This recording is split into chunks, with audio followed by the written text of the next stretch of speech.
से बच्चे बुला रहे हैं, मिल जाओ आज हमसे, दृष्टि से सृष्टि रच दो, मुरली से रंग भर दो, वरदानों के है दाता, सादर पधारिए, सादर पधारिए।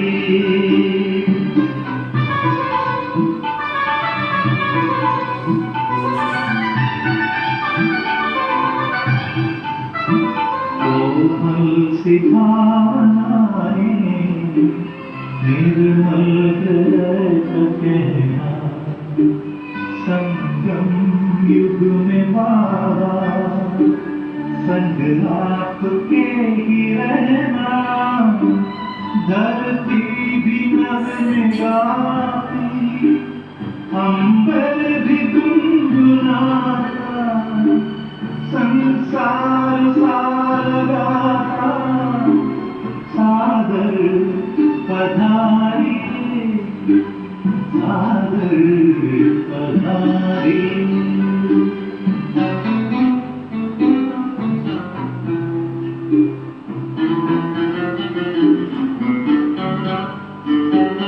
तेरे प्यार को संजोए, नैनों को है भिगोए, यादों के मोतियों को सांसों में है पिरोए, वो सद्गुणों के साथ भर में हर एक जागर, करहिए तुम्हें बुलाता, सादर पधारिए, सादर पधारिए।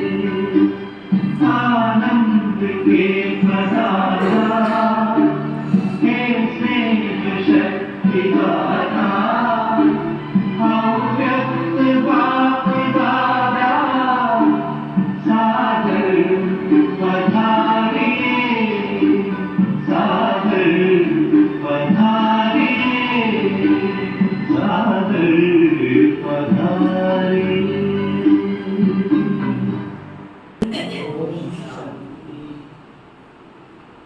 आज बाबा कहते मीठे बच्चे, अपनी स्थिति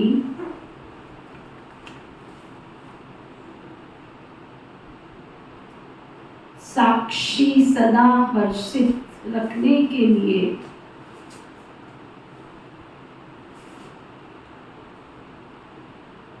अपनी स्थिति साक्षी तथा हर्षित रखने के लिए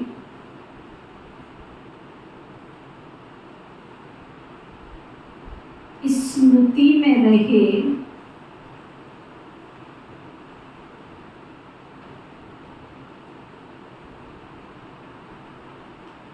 कि हर आत्मा का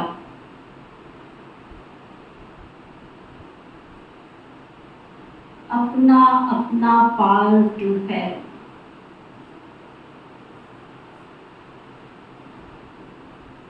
इस ड्रामा में हर आत्मा अपना अपना पार्ट बजा रही है, बनी बनाई बन रही।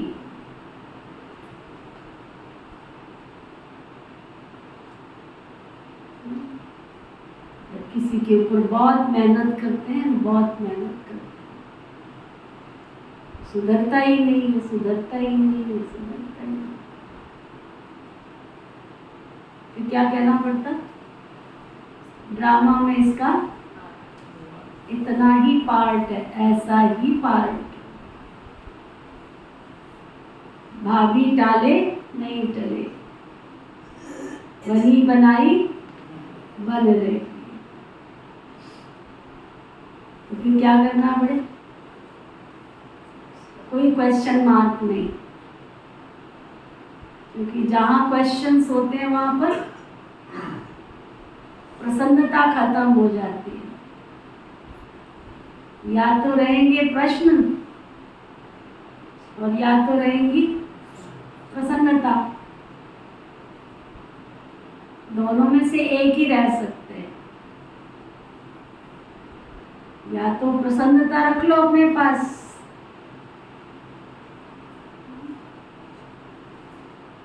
या फिर प्रश्न रख लो। फिर बाबा पूछ रहे हैं, तुम बच्चे किस एक पुरुषार्थ द्वारा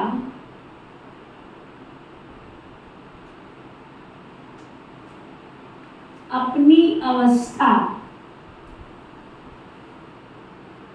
जमा सकते हो?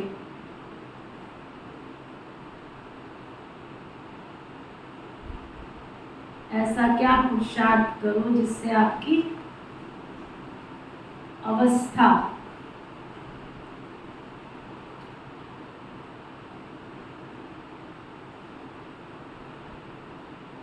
जमा सकते हो, माना एक बल एक भरोसे वाली बन जाए।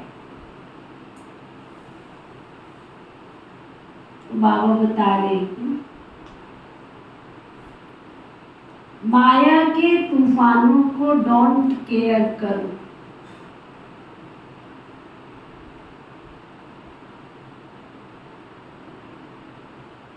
और बाप जो श्रीमत देते हैं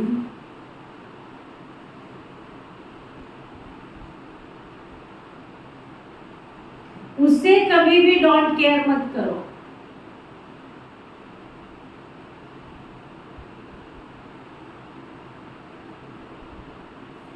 इससे तुम्हारी अवस्था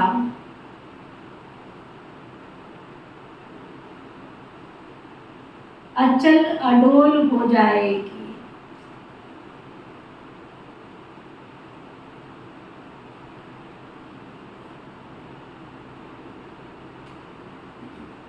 स्थिति सदा साक्षी और हर्षित रहेगी।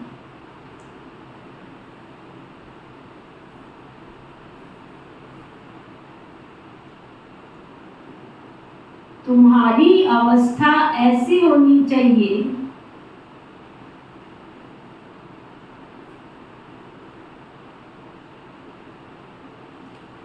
जो कभी भी रोना ना आए।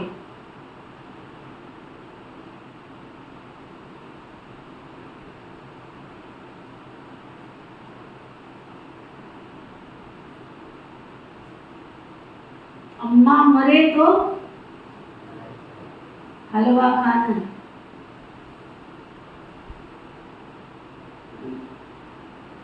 अपनी अवस्था इतनी अच्छी रखनी है, ऊंची रखनी है,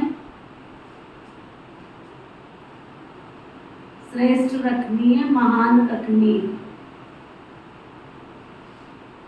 और ब्राह्मण भाई बहने करते क्या है, जिस बात को हमें डोंट केयर करना है उस पर तो ध्यान देते हैं, और जिसको डोंट केयर नहीं करना है उसको डोंट केयर कर देते हैं। फिर हलचल में रहते हैं, अपना ही नुकसान कर लेते हैं। बाबा की श्रीमत को कभी भी डोंट केयर मत करो। 45 वर्ष का अनुभव कहता है जो भी ब्राह्मण बाबा के बच्चे इस यज्ञ के आधारभूत हमारी निमित्त दादियाँ, दीदियाँ, वरिष्ठ भ्राता, दादाओं की, जिनको बाबा ने निमित्त बनाया, उनकी शिक्षा और सावधानियों को जो डोंट केयर करते हैं ना, वो आज नहीं तो कल इस यज्ञ में दिखते नहीं। चोर गेट खुल जाता है, सामने के रास्ते से नहीं जाते। बाबा की एक मुरली चली थी, हम सब ब्राह्मण आत्माओं का चोर गेट है। कौन सा? नहीं पता। पता ही नहीं है तो बंद कैसे करोगे? ये नई बात थोड़ी सुना रही हूँ। हम सब ब्राह्मण आत्माओं का चोर गेट है कमजोरी। जिस कमजोरी को लेकर हम बाबा के घर में आए थे, किसी को फीलिंग की बीमारी है, किसी को क्रोध की बीमारी है, किसी को झूठ बोलने की बीमारी, जो जो हमारी कमियां थी, चोरी करने की, झूठ बोलने की, क्रोध करने की, लोभ की, फीलिंग की, अगर हमने योग की शक्ति से उन कमी, कमजोरी और बीमारियों को खत्म नहीं किया, तो माया को उसी रास्ते से घुसने का चांस मिल जाता है। 45 वर्षों का अनुभव कहता है, जो भी बाबा के घर से हाथ छोड़कर गए बाबा का, वो अपनी कमी, कमजोरी को जड़ से खत्म नहीं कर पाए, और वही कमी, कमजोरी उसको बाबा के घर से दूर ले जाने का कारण बन जाती है। क्योंकि हमने क्या किया, बाबा की शिक्षाओं को और जो अनुभवी हमारी दीदियां, दादियां, उनके अनुभवों को देखा, अनदेखा कर दिया, समझ ही नहीं रहे, मान ही नहीं रहे। तो बाबा ने आज इशारा दिया, बच्चे क्या, बाबा की शिक्षाओं को डोंट केयर मत करो। शिव बाबा की शिक्षाओं को डोंट केयर मत करो। करना है तो माया की बातें आती हैं, माया भी तूफान आते हैं, उनको डोंट केयर करो। तो अवस्था कैसी रहेगी, सुखी रहेंगे, हर्षित रहेंगे, खुश रहेंगे। गीत है, तुम्ही हो माता पिता, तुम्ही हो बंधु सखा, तुम्ही माता हो, तुम्ही पिता हो, तुम्ही बंधु हो, तुम्ही सखा। ओम शांति। बच्चों ने गीत सुना अक्सर करके, भक्ति मार्ग वाले मंदिरों में जाते, चाहे शिव के, चाहे लक्ष्मी नारायण के, चाहे राधे कृष्ण के या अन्य देवी देवताओं के मंदिर में जाएंगे, सबके आगे यही महिमा करेंगे, तुम्हें माता च पिता, तुम्हें बंधु च सखा। फिर कहते हैं, तुम्हें विद्या द्रवण, तुम्ही विद्या देने वाले हो। माना कि तुम माता पिता भी हो और पढ़ाने वाले भी हो। देखो, ये कोई ब्रह्मा कुमारियों का बना हुआ प्रयोग नहीं है। तुम्हें माता च पिता, तुम्हें बंधु च सखा, उसमें ये लाइन आती है, तुम्हें वो विद्या द्रवण, तुम्ही विद्या देने वाले भी हो। इसका मतलब वो हमारा माता भी है, पिता भी है, बंधु भी है और सखा भी। कभी तो उसने शिक्षा दी होगी, तभी तुम्हें विद्या द्रवण कहते।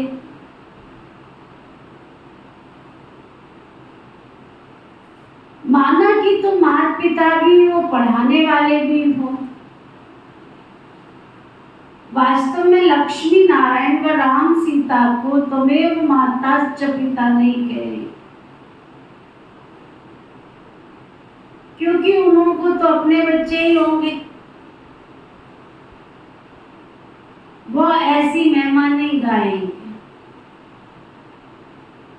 वास्तव में ये सब महिमा तो एक परम पिता परमात्मा शिव की है। वह महिमा गाते हैं देव देव महादेव। वो ऐसी महिमा नहीं गाएंगे, तुम ब्रह्मा विष्णु शंकर से भी।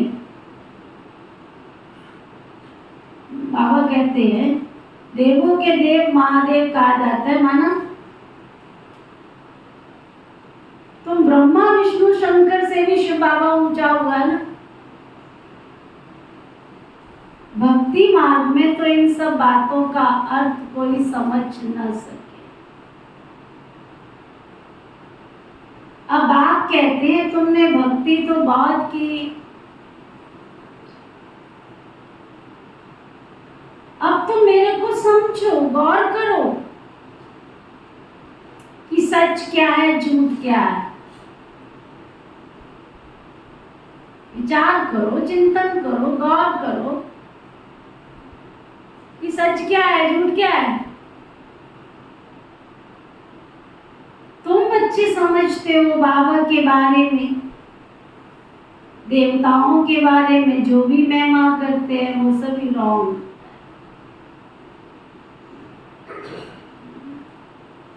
सीधा सा रामायण की कथा करेंगे,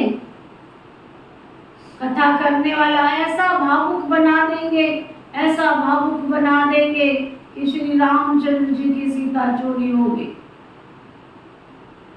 तो ना सारी दुनिया के आंसू बहाने शुरू हो जाएगी जो कथा सुन रहे होंगे। अब तुम ये श्री राम जी की महिमा कर रहे हो या उसकी कमी का वर्णन कर रहे हो? क्या डिफरेंस है? तुम श्री रामचंद्र जी की महिमा गा रहे हो या उनकी कमी का वर्णन कर रहे हो? प्रश्न पूछा जाए कि श्री राम जी मर्यादा पुरुषोत्तम थे और तुम क्या कहते हो श्री राम भगवान जी। हम तो नहीं कह रहे ना, तुम कह रहे हो ना कि वो भगवान जी हैं। तो वो भगवान जी क्या दूसरों को मजाक करने का कितना मिल जाता है। कहता है अपनी सीता की रक्षा तो कर नहीं पाया, हमारी रक्षा क्या करे। तो महिमा रॉन्ग हो गई ना फिर ये। अब आज सारी दुनिया थोड़े दिनों के बाद श्री कृष्ण जी को याद करेगी, फिर कहेगी वो मक्खन चोर। तेरे को कोई चोर कहे, तेरे बच्चों को कोई चोर कहे तो मानहानि का दावा पेश कर देंगे कि हमारे बच्चे को इन्होंने चोर बोला। लड़ाई झगड़ा करने आ जाएंगे। और तुम जिनको भगवान मान रहे हो उनको चोर कह रहे हो, बड़ी खुशी से कह रहे हो। तो बाबा इस एवज में कहते हैं कि जो देवता इतने ऊंचे हैं, इतने श्रेष्ठ हैं, सर्वगुण संपन्न, बोलो सर्वगुण संपन्न, 16 कला संपूर्ण, संपूर्ण निर्विकारी, डबल अहिंसक, मर्यादा पुरुषोत्तम, तुम उनकी निंदा कैसे कर सकते हो भाई? तुम उनकी बुराई कैसे कर सकते हो? ऊंची दृष्टि नहीं तुम्हारी, तुम्हारी दृष्टि ऊंची नहीं है, तो तुम उनसे क्या ताकत ले पाओ? दुनिया में क्या कहते हैं, जागी रही भावना जैसी जिन देखी तिन मूरत ऐसी। तुम राम जी को कमजोर देख रहे हो तो तुम्हें ताकत कहाँ से आएगी? या कृष्ण जी को चोर के रूप में देख रहे हो तो तुम्हारे अंदर सच्चाई कहाँ से आएगी? जबकि कहा जाता है गॉड इज ट्रुथ, भगवान तो सत्य है। तो बाबा कहते देखो ना दुनिया में महिमा भी रॉन्ग करते रहते हैं। और सबसे बड़ी हैरानी की बात तो ये कि जब किसी को समझाओ तो कहते हैं ये हमारे धर्म का विरोध करते हैं। समझाओ तो कहेंगे धर्म का विरोध करते हैं। अरे तुम धर्म का विरोध कैसे कह सकते हो? तुम हमारे भगवान जी की निंदा कर रहे हो, बर्दाश्त नहीं कर सकते। हमारे श्री राम जी मर्यादा पुरुषोत्तम थे, क्षत्रिय थे वो।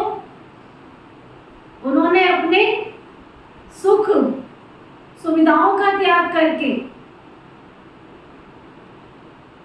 अपनी सुख सुविधाओं का त्याग करके समाज की भलाई के लिए जीवन अर्पण किया, हम उनकी निंदा नहीं सुन सकते। श्री कृष्ण जी जिन्होंने सारा जीवन अपने दांव पे लगा दिया, हम नहीं चोर कह के सुन सकते हैं, और तुम कहते हो तुम्हारे धर्म की निंदा करते हैं,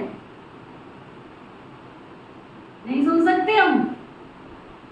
वो हमारे ऊंच है, वो हमारे आदर्श है, वो हमारे श्रेष्ठ है, वो योगेश्वर है। श्री कृष्ण को क्या कहते हैं? योगेश्वर। योगेश्वर उसका नाम क्यों पड़ा? सतयुग में योगेश्वर का क्या मतलब? ये शरीर जो है ना, इसमें कहते हैं उन्होंने 16,108 पटरानियां भगाई थी, पटरानियां बनाई थी, कन्याओं का हरण किया था। कहाँ की बातें कहाँ ले गई? ये शरीर है ना, इसमें 16,108 नाड़ियां है, नाड़ियां, नाड़ियों को उन्होंने नाड़ियां बना दी। इस शरीर की कर्म इंद्रियों पर जिसने शासन किया वो योगेश्वर है, वो कृष्णा है। उस कृष्णा को हम निंदा नहीं सुन सकते हैं। तुम झूठी महिमा, बुराई करके महिमा कर सकते तो करते रहो, हम नहीं कर सकते। हमारा श्री कृष्ण तो, हमारे श्री लक्ष्मी नारायण, हमारे श्री राम, श्री सीता जी तो सर्वोच्च है, सबसे ऊंचे है, महान है, वो आदर्श है हमारे। तो बाबा कहते दुनिया वाले तो महिमा भी झूठी करते रहते। तुम बच्चे अब समझते हो बाप के बारे में और देवताओं के बारे में, जो भी महिमा करते हैं वो सभी रॉन्ग हो जाती।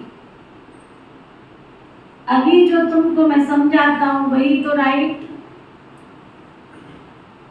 बच्चों को समझाते हैं उल्टा वृक्ष है, इसका बीज है परम पिता परम आत्मा, वह ऊपर में रहते हैं, वह तो चैतन्य बीज है ना, तुम ठहरे बच्चे। कई कहते हैं सब बीज आदि में तो आत्मा है, लेकिन वह तो जड़ है ना। बाप को कहा जाता है मनुष्य सृष्टि का चैतन्य बीज रूप। अब मनुष्य गाते हैं ओ गॉड फादर, अच्छा झाड़ को तुम चैतन्य ज्ञान सागर तो नहीं कहे? मनुष्य में ये ज्ञान है कि ये बीज है, बीज में जरूर झाड़ का ज्ञान होना चाहिए, परंतु जड़ होने के कारण बता नहीं सकते। मनुष्य तो समझ जाते हैं कि बीज नीचे है, उनसे झाड़ निकला हुआ। कल्प वृक्ष को बनियन ट्री से तुलना करते हैं, वो जड़ है, वो चैतन्य है। कलकत्ते में बड़ का बहुत बड़ा झाड़ है, इतना बड़ा विशाल झाड़, देखा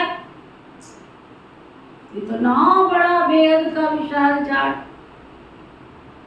और फैलता जा रहा है, काट नहीं रहे उसको, और वहां इनाम लिखा हुआ है। मैं समझती, मैं तो गई थी आज से 35 साल पहले गई हूँ।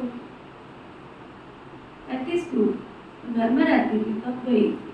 45 साल तो बाबा के घर में हो गए ना, देख के आए थे हम लोग। वहां लिखा हुआ है इसकी जड़ कोई ढूंढ के बताए तो उसको इनाम मिले। जड़ कहाँ से मिलेगी, उसकी मिल ही नहीं सकती, आज तक कोई इनाम ले ही नहीं पाया। कहाँ से शुरू है, कहाँ से पूरा फैला पड़ा है, विशाल। और एक बात है, इतना बड़ा विशाल वो फैला जरूर है, और साफ सफाई इतनी उस जमाने में, आज का तुम्हें कह नहीं सकती। आप उसके नीचे चक्कर लगा सकते हो, पूरा इस तरह से बना। वो जड़ ऊपर से नीचे आती है, जमीन में लगती है, फिर बढ़ती है, फिर जड़ आती है, फिर लगती है, फिर उसको उस हिसाब से सब प्लान करके रखा, अच्छा रखा हुआ, सुंदर। तो बाबा कहते कलकत्ते में बड़ का झाड़, बड़ा झाड़ है, उनका फूल सारा निकल गया है, झाड़ खड़ा है, पता ही नहीं कहाँ है उसका जड़।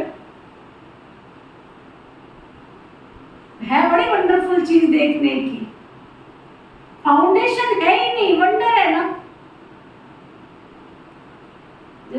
भुलैया के लिए कहते ना, भूल भुलैया का खेल। अरे वो भी भूल भुलैया है, ढूंढ ही नहीं सकते वहां। बाबा समझाते हैं इस झाड़ का फाउंडेशन है ही नहीं। ऐसे ही देवी देवता धर्म का फाउंडेशन भी लुप्त हो गया।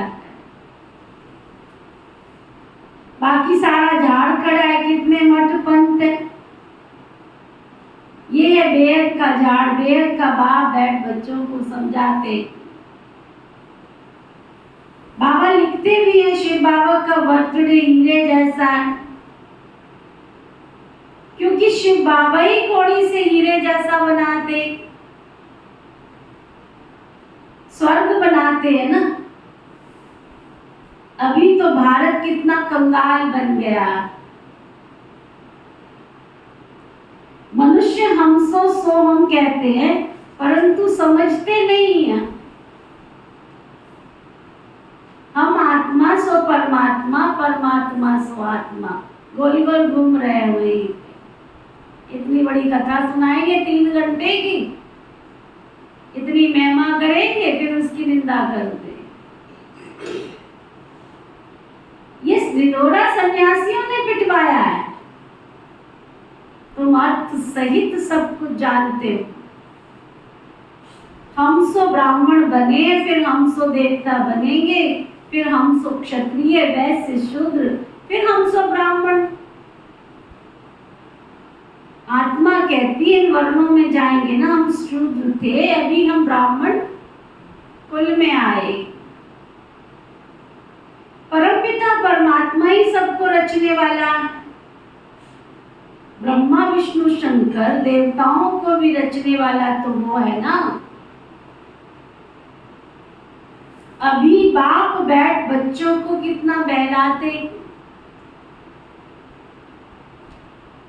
कितना समझाते हैं। भक्ति मार्ग में मीरा भक्तिन थी, वो है भगत माला। ज्ञान माला भी है, ज्ञान माला का नाम है रुद्र माला। रावण माला नहीं कहेंगे, रावण की भक्ति तो नहीं करते। राम माला है, बल अभी भक्ति अभी रावण राज्य है, परंतु रावण की माला नहीं होती। भक्त माला होती है, असुरों की माला तो होती नहीं है। आप देखो दुनिया में असुरों ने तपस्या कम थोड़ी की है। किसी भी असुर को देख लो, बकासुर देख लो, अकासुर देख लो, भस्मासुर देख लो, रावण को देख लो, मेघनाथ को देख लो, जिसको भी देख लो, कुंभकर्ण को, सबने भक्ति बहुत की है, परंतु फिर भी उनकी माला नहीं बनती है। भक्त शिरोमणि एक मीरा है, तो उनको श्री कृष्ण का साक्षात्कार होता। लोक लाज सारी खोई थी। सेकंड नंबर में शिरोमणि भगत कौन? नारद। हाँ, उनका गायन है, दृष्टांत दिया जाता है। ये सब बातें बाबा बैठ कर समझाई जाती है, रियल नहीं है। बाबा कहते हैं मेल फीमेल सब सीताएं अभी सब रावण की शोक वाटिका में बैठी है। लंका की बात नहीं बाबा कर रहे हैं, भारत की बात कर रहे हैं। बाप ही एक बाप ही सर्व का सद्गति दाता। वह एक ना होते तो भारत कुछ काम का नहीं था। क्या समझ में आया सबको? अंदर गई नहीं बात? अगर एक बाप ही ना होता तो संसार या दुनिया किसी काम की नहीं होती। भगवान ही सबका दाता है। वह एक ना होता तो भारत कुछ काम का नहीं होता। सबसे जास्ती पतित और सबसे जास्ती पावन भारत ही बनता। भारत ही सबसे बड़ा तीर्थ स्थान है। भले अपने अपने पैगंबरों के तीर्थों पर जाते हैं, परंतु सबका सदगति दाता तो एक बेहद का बाप ही। भारत ही अविनाशी खंड है। बाप कहते मैं यहाँ आकर भारत को जीवन मुक्ति देता हूँ, बाकी सबको मुक्ति देता हूँ, सबको सद्गति दाता मैं ही हूँ ना। सचखंड स्थापन करने वाला एक बेहद का बाप सचखंड में राज्य करने के लिए बच्चों को कितना लायक बनाते, खुद राज्य नहीं करते। बाप बैठ समझाते, मैं कल पाता हूँ भारत को सदगति देने के लिए, बाकी सबको गति में वापस ले जाता हूँ। हर एक मनुष्य मात्र की जो आत्मा है, हर एक में अविनाशी पाठ भरा हुआ है। इसको कहा जाता है बनी बनाई बन रही, अब कुछ बननी नहीं। समझो किसका बाप मर गया, उसने जा करके दूसरा जन्म ले लिया, रोने से क्या होगा? साक्षी होकर देखना है, ये ड्रामा है, इसमें रोने की क्या दरकार? गृहस्थ व्यवहार में तो रहना ही है ना। अम्मा मरे तो भी हलवा खाओ, बीवी मरे तो भी हलवा खाओ। यवनों के लिए जो गृहस्थ व्यवहार में रहते हैं, तुम्हारी अवस्था ऐसी होनी चाहिए जो कुछ भी लेस मात्र भी तुमको दुख ना होवे। बेहद के बाबा की याद में रहना है। इतनी अचल अडोल अवस्था होनी चाहिए जैसे अंगद को रावण हिला नहीं सका। कौन कौन अंगद है? हाथ उठाओ, कौन कौन अंगद है? माया खड़ी है पीछे, माया खड़ी। माया बड़ी जबरदस्त है। पुरुषार्थ करके अपनी अवस्था को जमाना है। आओ वाह हो, निंदा हो, स्तुति हो, जय हो, पराजय हो, लाभ हो, हानि हो, है ना। मैं बाबा का हूं और बाबा मेरा। तुम स्टेडियम रहते हो ना, माया के कितने भी तूफान लगे, डोंट केयर, घबराना नहीं, अंक नहीं होना। पुरुषार्थ करके अपनी अवस्था को जमाना है। बातें तो बहुत अच्छी बाबा समझाते हैं, तुम समझते हो हम पार्वतियां हैं। शिव बाबा अमरनाथ कथा सुनाते हैं। अमर लोक में आदि मध्य अंत का सुख, इस मृत्यु लोक में तो आदि मध्य अंत का दुख है ना। त्योहार आदि सब इस समय के हैं, लक्ष्मी नारायण आदि का कोई त्योहार नहीं। वो क्या सर्विस करते हैं? तुम ब्राह्मण तो बहुत सर्विस करते हो। देवताओं की आत्मा को सोशल वर्कर नहीं कहेंगे। थोड़ी लक्ष्मी नारायण घर घर जाके पर्चे बांटते हैं। लोग उनके पास आते हैं, वो थोड़ी सबके पास जाते हैं। क्या वो थोड़ी सबके पास जाते हैं? तुम सबके पास जाते हो। लेकिन ये भी याद रखना कि तुम सबके पास जाते हो तब तुमको ऐसा देवता ही स्वरूप मिलता है। पहले ऐसी सेवा करोगे तो ऐसा स्वरूप तुमको मिलेगा। आज तुम जाओगे, देखो समझने का सीधा सा तरीका। एक साधारण सा एमसी का पद भी लेना होता है ना, तो पहले क्या करते हैं? लोगों के एक एक घर में जाते हैं, लिस्ट निकालते, कोई घर रह तो नहीं गया। ये भी मालूम होता है ये हमारी पार्टी का नहीं है, ये भी मालूम होता है ये हमको वोट देने वाला नहीं, फिर भी क्या कहते हैं? नहीं, हमारा फर्ज बनता है उनके पास जाना है। उसको भी नहीं छोड़ते, उसके पास भी जाते हैं। और जब पद मिल जाता है उसके बाद तुम लगाओ ना उनके घर के चक्कर, तुम लगाओ, लगाते रहो। अब तुम लोगों ने क्या बनना है वो सोच लो। एमसी बनना है, एमएलए बनना है, एमपी बनना है, क्या बनना है? एमसी बनना है क्या? एमपी देवता बनना है। देख लो, तो जितना बड़ा बनना उतना बड़ा सेवा भी करनी पड़ी। क्या डिम्पल भाई, बता भी आपको बाबा के घर में सेवा है? कितने दिन के बाद आए हो? आपका पार्ट भी बड़ा विचित्र है वैसे, रमेश भाई का पार्ट भी बहुत विचित्र है। बाबा के बच्चे तो बन गए लेकिन बाबा के काम में नहीं आ रहे हो। लगता नहीं है कि देवता जाने का, पुरुषार्थ करने का कोई इरादा है आप लोगों को। हाँ? अरे एक ही धुन लग जानी चाहिए, बस सेवा सेवा सेवा। और गारंटी लिख ले, मेरे से लिख के ले जाओ, चैलेंज है, जो बाबा की सेवा करे और वो भूखा रह जाए हो ही नहीं सकता है। आप यहाँ दिहाड़ी लगा के तो देखो, आपकी पॉकेट में दिहाड़ी आती है कि नहीं आती है। ये तो ऊदो, अनुभव की बात है, ऊदो। सुना? तो बाबा कह रहे हैं इस मृत्यु लोक में आदि मध्य अंत तो दुख ही दुख है। त्योहार आदि सब इस समय के, लक्ष्मी नारायण आदि का तो कोई त्योहार नहीं। तुम ब्राह्मण बहुत सर्विस करते हो, सेवा करते हो।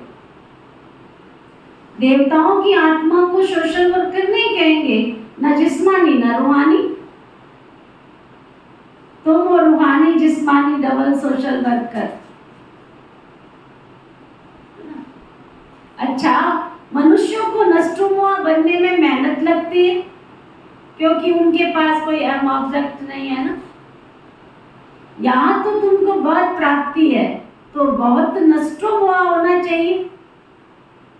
एक बाबा के साथ योग लगाना है। बाबा, ओ मीठे बाबा, हमको अपना पूरा हमने आपको पूरा जान लिया। आगे तो सिर्फ कहने मात्र गॉड फादर कहते थे, अभी तो आप आए हो ना फिर से स्वर्ग की राजाई देने के लिए। ये कलयुग तो कब्रिस्तान होने वाला है, इसलिए हम इसको क्यों याद करें।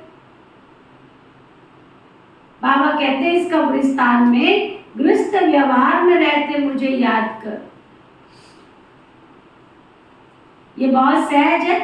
जैसे भक्ति मार्ग में मनुष्य कृष्ण की पूजा करते रहते हैं, बुद्धि धंधे धोरी में भागती रहती है, मन का घोड़ा कहां ना कहां भागता रहेगा।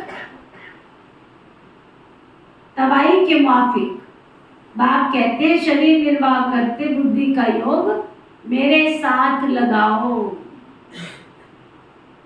मेरी याद से तुम्हें बहुत प्राप्ति होगी, और सबसे तो अल्पकाल की प्राप्ति होती। कितनी नौरा भक्ति की, अच्छा फिर क्या हुआ, साक्षात्कार किया, बस ना।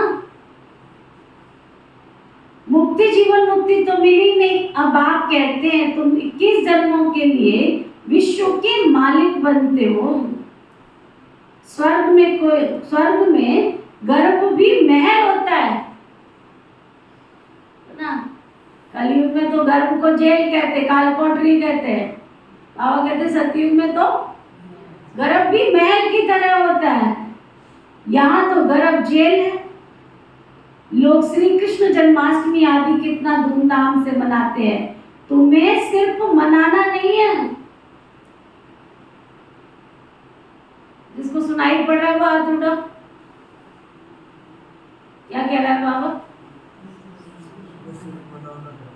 तो क्या करना है?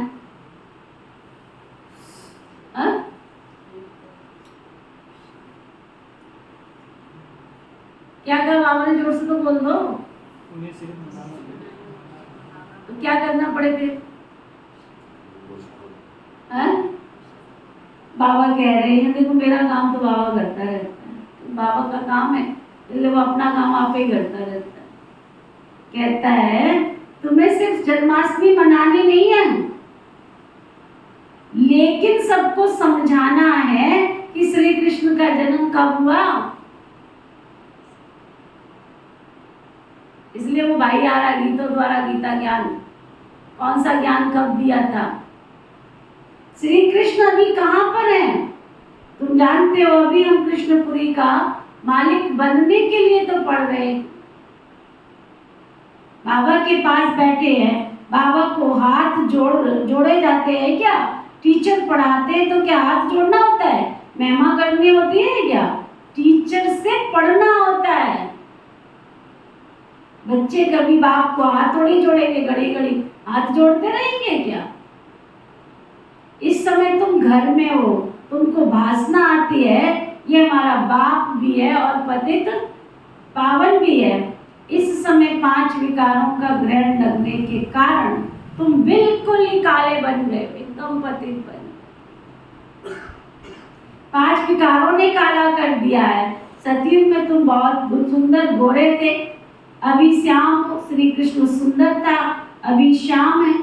कितनी बारी श्याम और कितनी बारी सुंदर होगा। कंसपुरी कृष्णपुरी बन जाती है, कृष्णपुरी फिर कंसपुरी बन जाती है। तुम आत्मा ही ब्रह्मांड की रहने वाली हो। ब्रह्म तत्व कहा जाता है ना, अहम ब्रह्म कहना भी ब्रह्म है। तुम ब्रह्मांड के मालिक हो, तुम्हारा सिंहासन भी ब्रह्मांड। बाबा कहते मैं तो ब्रह्मांड का मालिक ही हूँ। तुम आत्माएं भी कहती हो हमारा देश वास्तव में ब्रह्मांड है, वहां तुम्हारी आत्माएं पवित्र हैं। तुम ब्रह्मांड के मालिक हो, फिर विश्व के मालिक बनते हो। मैं तो सिर्फ ब्रह्मांड का मालिक हूं, मुझे इस पुराने तन में आना पड़ता है। जिसने पूरे 84 जन्म लिए हैं, बच्चों को मुरली अच्छी तरह से, बच्चों को मुरली अच्छी तरह से कितनी बार रमेश भाई कितनी बार पढ़ते हो? 2 बार ही पढ़ते हो। और जीपल कितनी बार पढ़ता है? 1 बार पढ़ते हो। और डिम्पल भाई कितनी बार पढ़ते हो? हाँ अच्छा, वो सुनते रहते हो।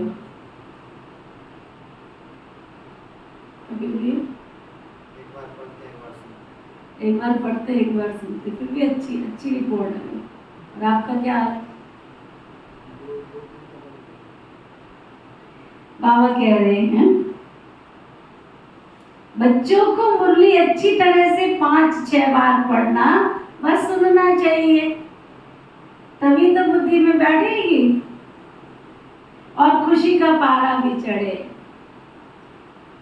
माया घड़ी घड़ी याद बुला देती है, इसमें कोई हठ आदि करने की बात नहीं। फुर्सत मिली, अच्छा बस बाबा को याद करो। कछुए मिशन सबसे अच्छा है अमृत वेले का समय, उसका असर सारे दिन रहेगा, सारा दिन। ये भी बच्चों को समझाया गया है, पहले खिलाने वाले को खिलाकर फिर खाना है। पहले बाबा को भोग तो लगाओ, जो तुम्हें भोजन दे रहा है उसको भोग लगाए बिना खा लेते हैं। गीता में लिखा हुआ है जो मुझे बिना भोग लगाए खाते हैं ना, वो चोर होते हैं। ईश्वर को भोग अर्पित ही नहीं किया और तुमने खा लिया। आजकल कहाँ घरों में भोग लगाते हैं? पहले माताएं पूरा तरीके से भोजन बनता था, थाली सजाती थी, मंदिर में जाकर के पूरा गीत गाती थी, रुच रुच भोग लगाओ मेरे को, घंटी भी बजाती थी साथ, फिर किसी को भोजन मिलता था। लेकिन भोजन शुद्ध बनता था ना, अब खाते ही खुद अशुद्ध है तो उसका भोग कैसे लगा?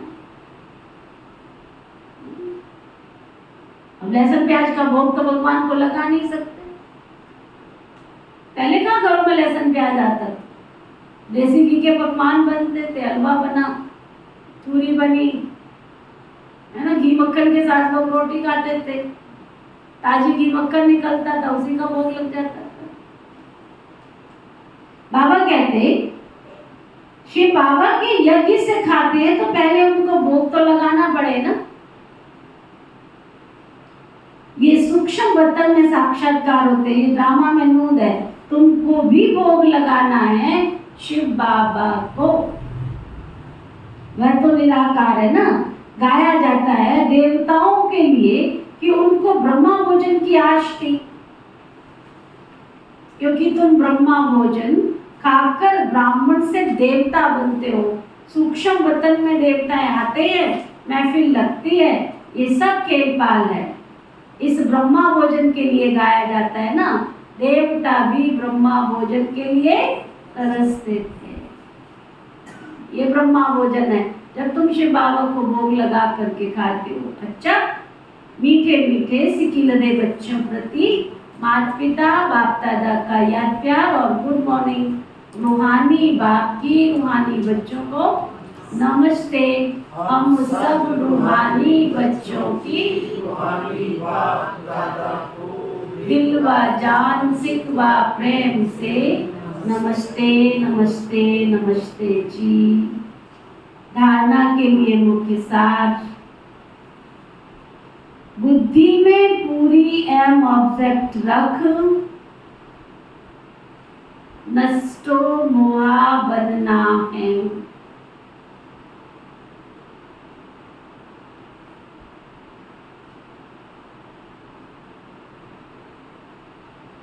इस कब्रिस्तान को मूल बाप को याद करना है।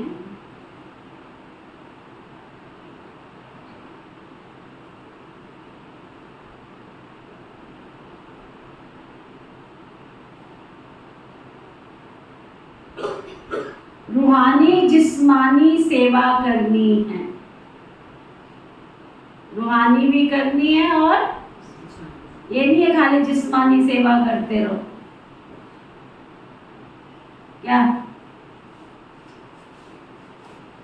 रूहानी भी करनी है और जिस्मानी भी करनी है, दोनों सेवा करनी। खिलाने वाले को खिलाकर फिर खाना है।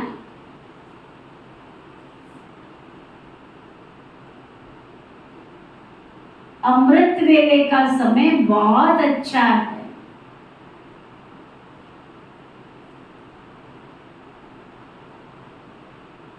क्या लिख रहा है साहब? कितने बजे उठा?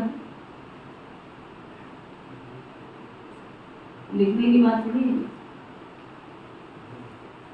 जीवन की नाव किधर जा रही है? अमृत वेले का समय बहुत अच्छा है। उस समय उठकर बाबा को याद करना,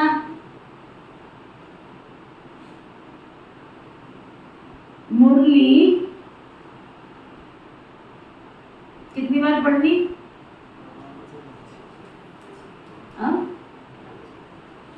किस किसने पक्का किया? जिसने लिखा है वो हाथ उठाओ। ये लिखने की बात है, लिखने की बात है। क्या मुरली 5-6 बार सुननी भी है और पढ़नी भी जरूर है।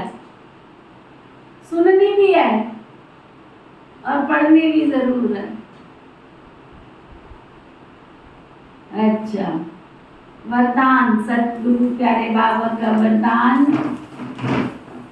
अलौकिक स्वरूप की स्मृति द्वारा, अलौकिक स्वरूप की स्मृति द्वारा, अलौकिक कर्म करने वाले, अलौकिक कर्म करने वाले, सदा समर्थ आत्मा भव, सदा समर्थ आत्मा भव, अलौकिक स्वरूप की, अलौकिक स्वरूप की स्मृति द्वारा, स्मृति द्वारा, अलौकिक कर्म करने वाले, अलौकिक कर्म करने वाले, सदा समर्थ आत्मा भव, सदा समर्थ आत्मा भव। ब्राह्मण अलौकिक स्वरूप की स्मृति द्वारा ना चलते उठते बैठते खाते पीते, क्या स्मृति रहे अब मेरा पुराना जीवन नहीं है। अलौकिक जीवन की स्मृति द्वारा, अलौकिक स्वरूप की स्मृति द्वारा अलौकिक कर्म करने वाले सदा समर्थ आत्मा भव। ब्राह्मण जीवन अर्थात अलौकिक हीरे तुल्य अमूल्य जीवन। वरदान की एक एक लाइन अंदर ले जाओ और थोड़ा सा समय, थोड़ा सा, उसमें भी कहीं ऐसा ना हो हमारा जीवन ऐसे व्यर्थ जा रहा हो। ब्राह्मण जीवन अर्थात अलौकिक हीरे तुल्य अमूल्य जीवन। इस अलौकिक जीवन की स्मृति से व अलौकिक स्वरूप में स्थित रहने से साधारण चलन, साधारण कर्म नहीं हो सकता। जो भी कर्म करेंगे वो अलौकिक ही होगा, क्योंकि जैसी स्मृति होती है वैसी स्थिति होती है। स्मृति में रहे एक बाप और दूसरा ना कोई, तो बाप की स्मृति सदा समर्थ बना देगी। इसलिए हर कर्म भी श्रेष्ठ और अलौकिक होगा। स्लोगन: स्व उन्नति का यथार्थ चश्मा पहन लो तो सबकी विशेषताएं दिखाई देंगी। कितना अच्छा स्लोगन। बुरे में बुराई नहीं, अच्छाई देखो। पापी से घृणा नहीं, उसके पाप से घृणा करो, तो आपकी उन्नति सदा होती रहेगी। ओके, आज का व्यक्ति इशारा।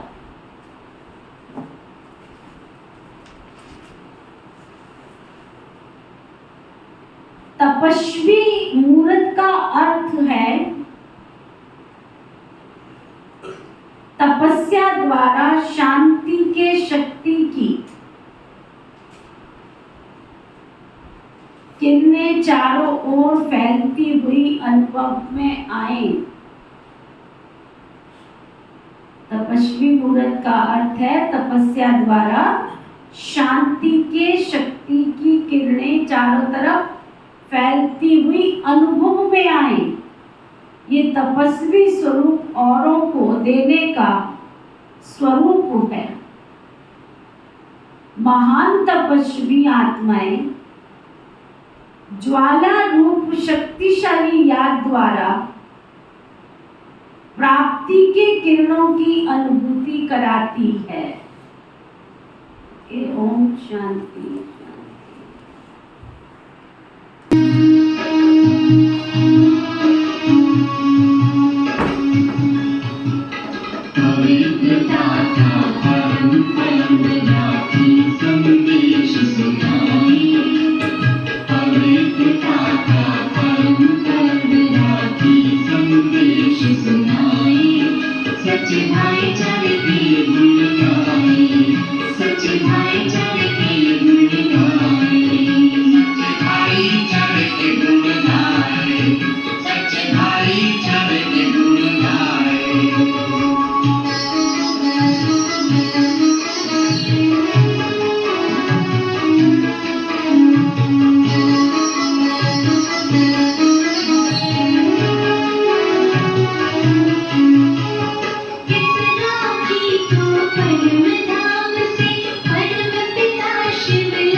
कराती है अनोखी ये